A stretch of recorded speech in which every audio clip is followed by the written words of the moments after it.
Ho ho ho!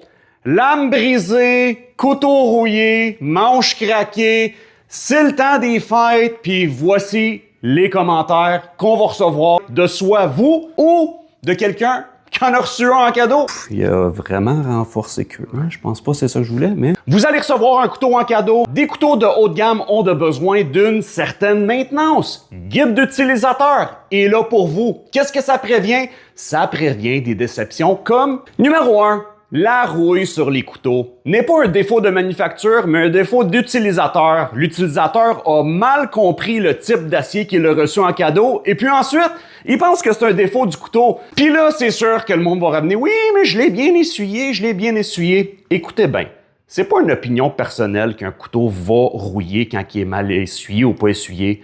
C'est techniquement de la science. C'est de la science ou c'est de la physique?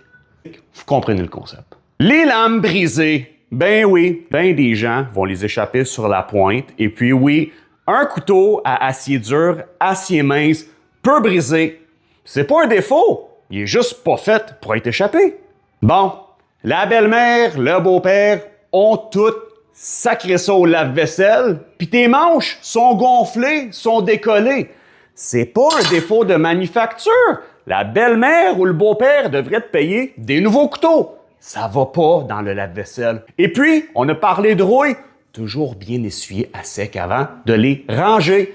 Quand que je dis ranger, c'est pas les pitcher dans le fond du tiroir avec les autres lames. Parce qu'on voit des chips dans les lames. Et oui, acier contre acier va briser le couteau, créer une fissure. Et puis non!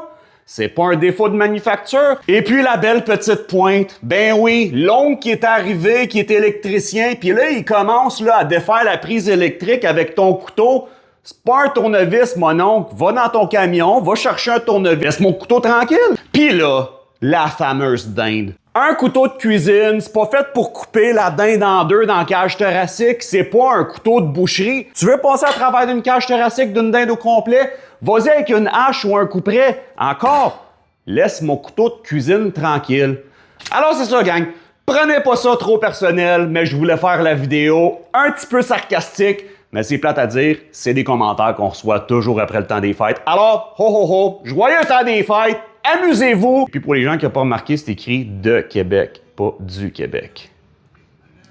Puis on n'est même pas à Québec, on est au Québec, Gatineau, Capuchine.ca, en ligne. À bientôt. Bye.